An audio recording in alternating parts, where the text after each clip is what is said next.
SHE answered What a do you mean it's call in gone? Greek in front of No, the listen Alpha to me. If King. we don't find it tonight, HOURS later, everything he is said. over. Don't let her leave. I The walls were old, older than memory, carved with marks left by kings, wars, and forgotten magic. Wolves were carved into the stone, their eyes sharp, their mouths open as if still guarding the realm. Inside the great hall, fire burned low in iron bowls. The air smelled of smoke, metal, and power. Thalia walked quietly across the cold floor. She did not wear a crown. She did not wear armor. Her dress was simple, dark blue, long-sleeved, plain. She was meant to look small. She was meant to look harmless. She had learned long ago how to do that. Around her sat the rulers of the north, lords, queens, pack leaders, and warriors. Some watched her with open curiosity, others with quiet dislike. She was not one of them. She never would be. At the far end of the hall, on a raised black throne, sat King Kale, the Alpha King. He was tall, broad-shouldered, and still as stone. His crown was forged from dark metal, sharp like broken stars. His eyes were silver-gray, cold and deep, like winter skies before a storm. He spoke little, but when he did, the room listened. Thalia kept her eyes lowered as she approached her place near the side of the hall. She was here as part of an agreement between kingdoms, a promise, a reminder, a living symbol of peace that could break at any moment. She had survived by silence. The council meeting continued. They spoke of borders, trade, unrest in the southern lands. Thalia listened, though no one asked for her thoughts. She had learned to listen. Listening kept her alive. Then it happened. A sudden glow flashed at her waist. Thalia froze. The small crystal hidden in her belt began to shine with pale blue light. It was warm against her skin. She had not used it in years. She had almost forgotten it existed. Her heart began to race. The hall went quiet as the light caught attention. Several heads turned. Guards shifted their weight. Before she could stop herself, the crystal pulsed again and a voice came through. Soft, urgent, familiar. Thalia answered without thinking. She spoke in Greek. Not the common tongue, not the northern language, but ancient Greek, clear, careful, and alive. Her voice echoed through the great hall. The effect was instant. The air seemed to tighten. The fire crackled louder. Whispers spread like wind through dry leaves. Greek was not just a language, it was forbidden. It was the tongue of the first oracles, the lost bloodline, the ones blamed for old curses and broken crowns, the ones erased from history. King Kale's head lifted slowly. His eyes locked onto Thalia. She realized what she had done too late. Her hand trembled as she lowered the crystal. The light faded. Silence followed, heavy and sharp. No one spoke. Kale did not move from his throne, but the room seemed to bend toward him as he stood. He stepped down, each footstep calm and measured. Thalia felt his presence before he reached her. Power rolled from him, not loud, not violent, but deep and dangerous, like the ocean before a storm. He stopped a few steps away. "What language was that?" Kale asked. His voice was low, controlled. Thalia swallowed. She kept her eyes down. "A dead one," she said softly. Some laughed nervously. Others did not. Kale studied her face as if trying to read something written beneath her skin. "Dead languages do not answer calls," he said. Thalia said nothing. The king turned away. The council breathed again. "Continue," Kale ordered. The meeting resumed, but nothing felt the same. From that moment on, Thalia felt his gaze on her, not constant, not obvious, but always there, watching. That night the castle slept under fog and moonlight. Thalia sat alone in her chamber, hands folded in her lap. The room was simple, stone walls, a narrow bed, one small window overlooking the valley. She packed quietly, not everything, only what mattered. She had known this day might come, the day her past would catch her. Greek had been her first language. Her mother had taught her in whispers, in candlelight, always afraid, always warning her never to speak it aloud. "They fear what they cannot control," her mother used to say. Thalia tied her cloak and reached for the door. It did not open. She frowned and tried again. Locked, her breath slowed. Footsteps sounded outside. The door opened, not roughly, not suddenly, but with calm purpose. Two guards stood aside as King Kale entered. He dismissed them with a glance. The door closed. They were alone. Thalia did not bow. Kale looked at her packed bag. "You are leaving," he said. "Yes," she answered. He studied her as if weighing something unseen. "You answered in Greek," he said again. "That language died centuries ago." "It did not," Thalia replied. "It was buried." Kale stepped closer. "Why hide it?"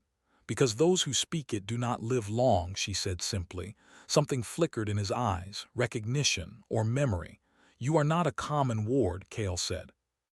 "No," she agreed. Silence stretched between them. "You are free to walk these halls," he said at last, "but you will not leave this castle." Her heart sank. "Am I a prisoner?" Kale shook his head. "No," he said. "You are a question." She met his gaze then. "And what if I do not wish to be answered?" A faint smile touched his lips. It did not reach his eyes. "Then the world will answer for you." He turned and left. Outside the chamber, he spoke to the guards. "Don't let her leave." Thalia stood alone, the weight of old magic pressing in on her chest. She knew one thing for certain. The past she had run from had finally found her, and the Alpha King was standing directly in its path. Morning came slowly to the Alpha King's castle. Thick fog clung to the towers, curling around stone like living breath. Bells rang low and distant, calling the court awake. Thalia stood at the narrow window of her chamber. She had not slept. Her thoughts moved in circles.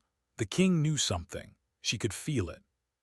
His eyes yesterday had not been curious alone. They had been searching, as if he had waited years for her without knowing her face. She pressed her fingers against the cold stone. Running was no longer an option. A soft knock sounded at the door.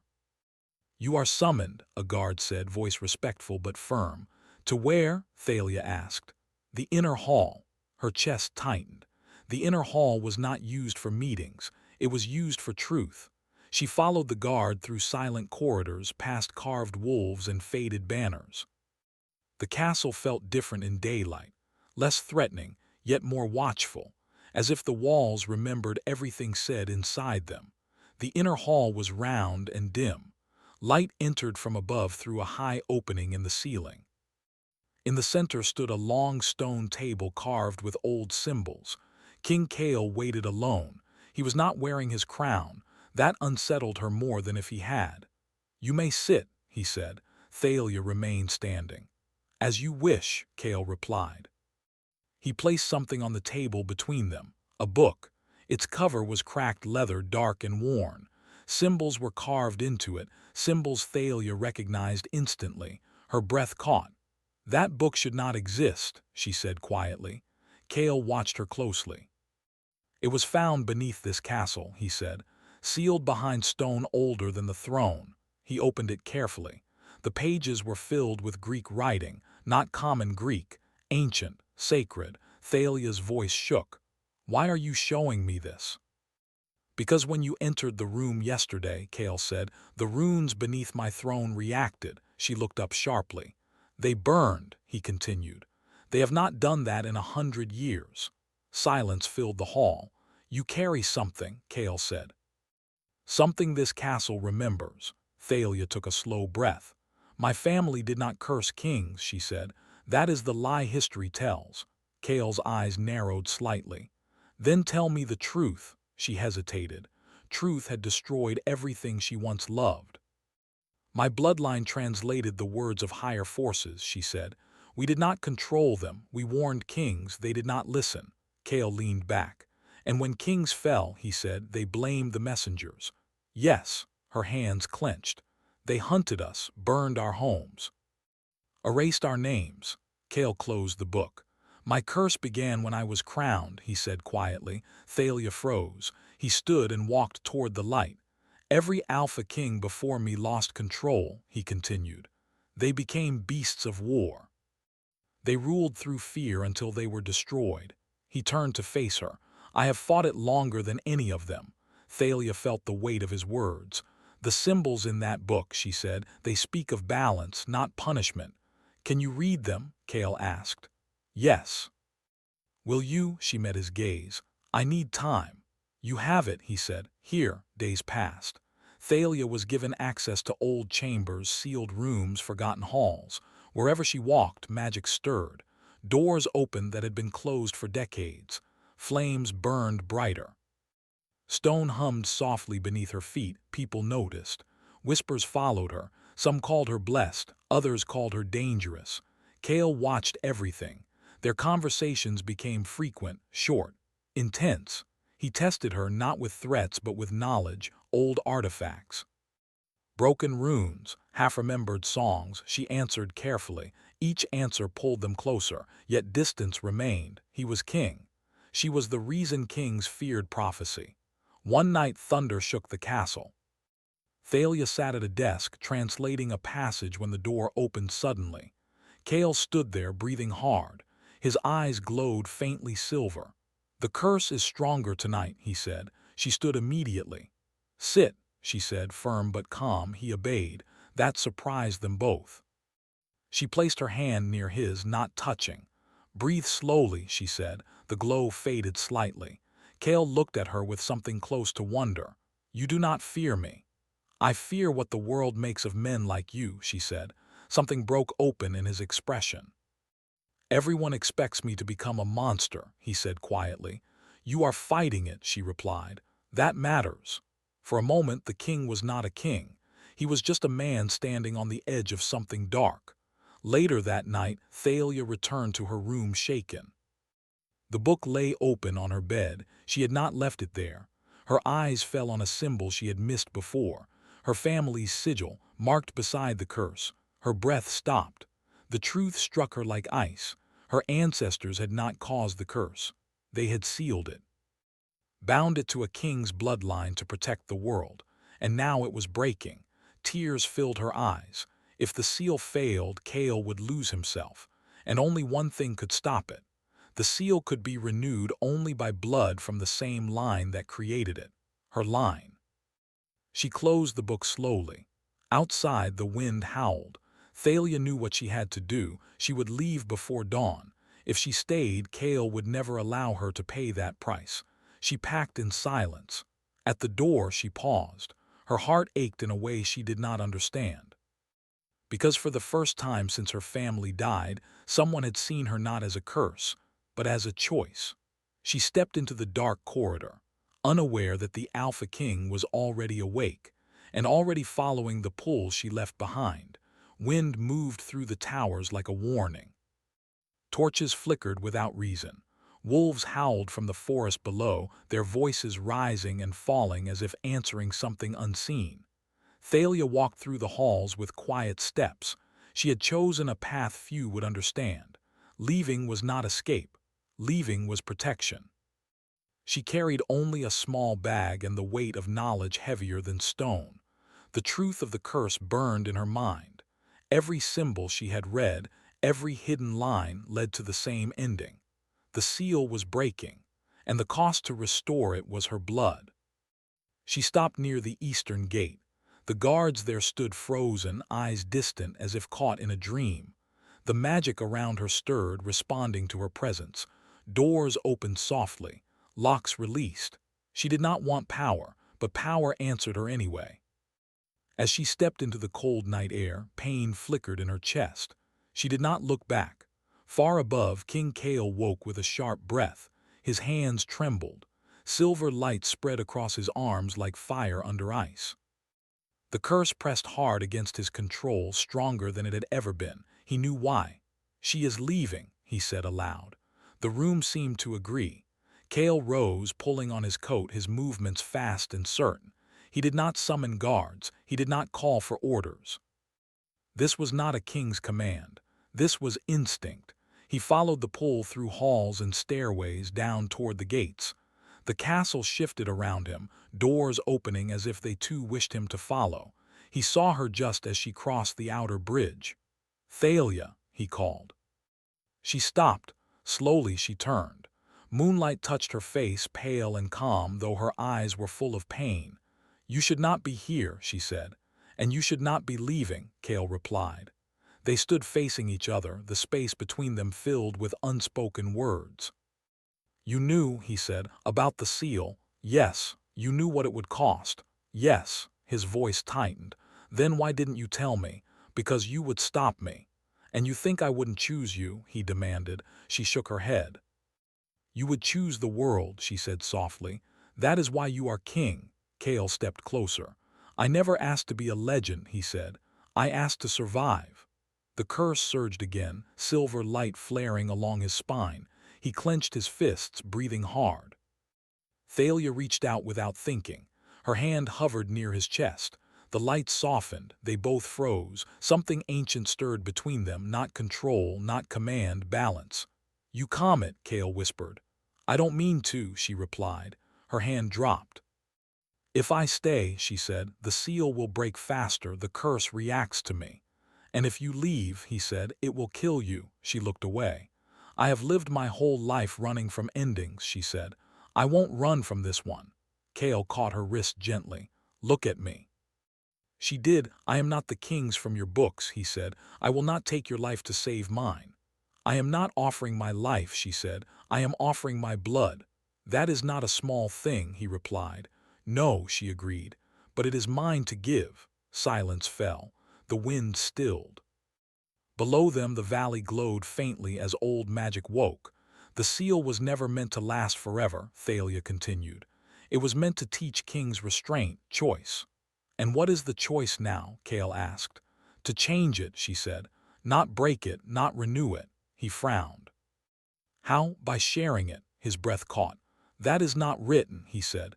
"No," she replied, "because it has never been tried." The curse flared violently, reacting to the words. Kale staggered, dropping to one knee. Thalia knelt with him, her hands steady on his shoulders. "Listen to me," she said urgently. "The curse feeds on isolation, on power held alone." She pressed her forehead to his.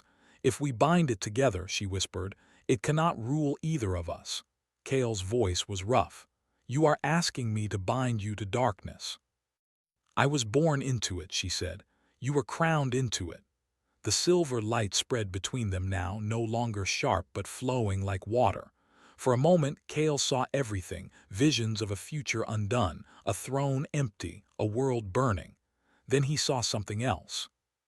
Thalia standing beside him, not below, not behind, beside. The curse pulled back uncertain. "You would stay?" he asked. "Yes."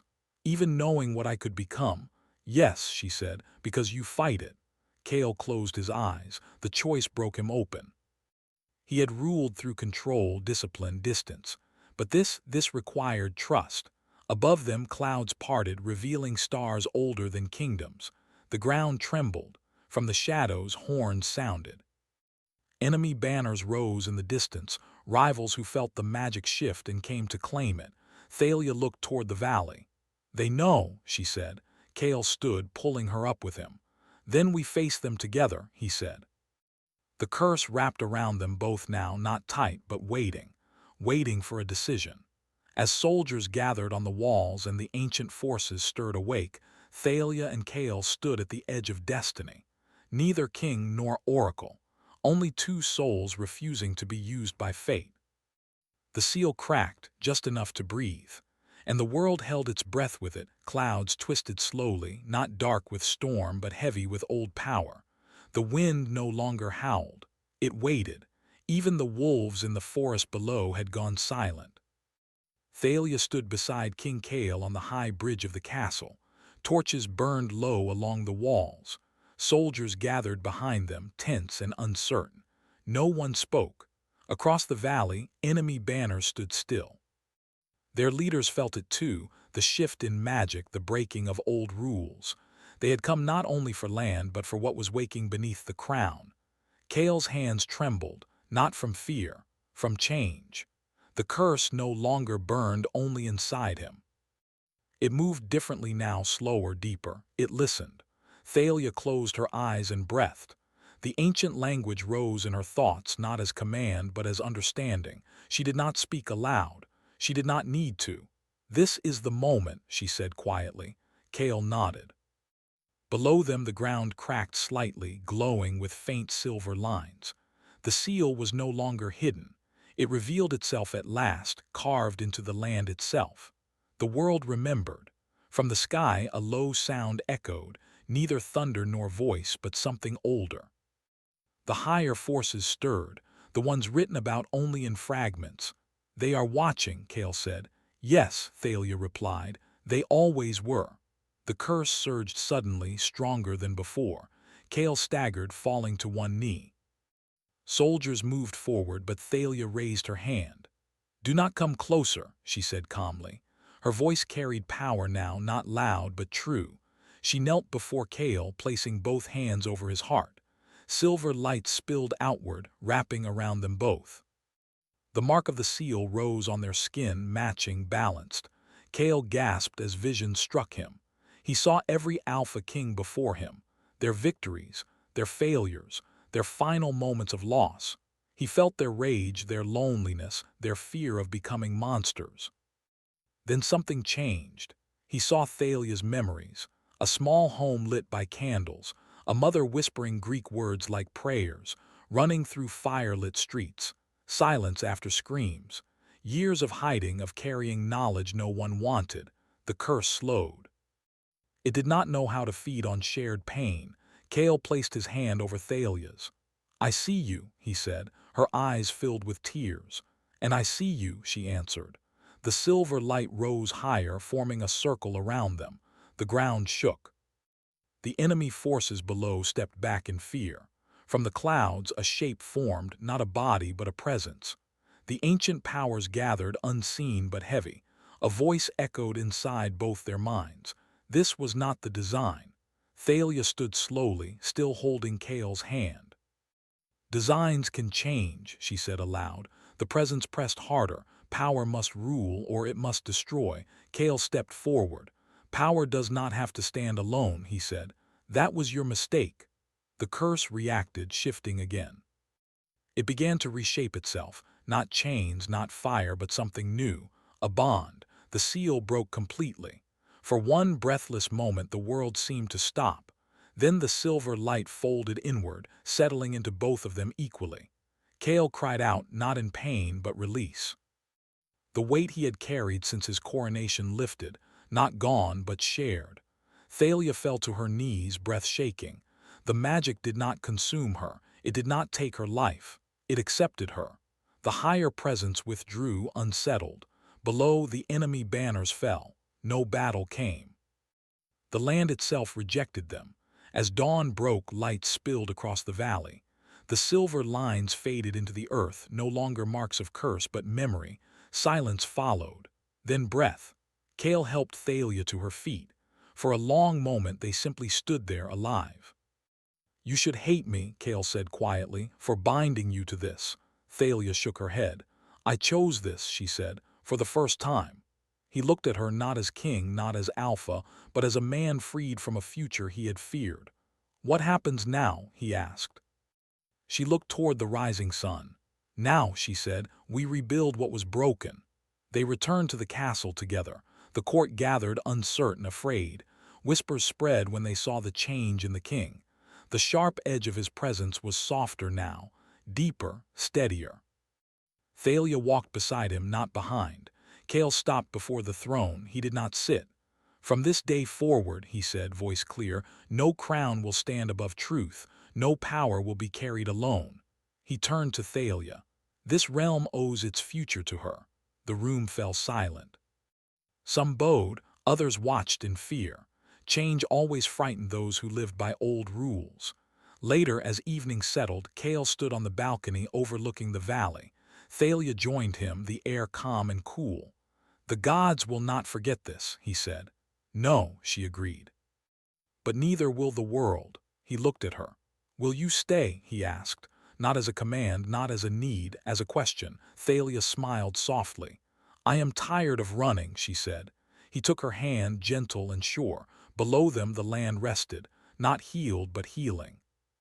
The curse still lived, but it no longer ruled. It had become a promise.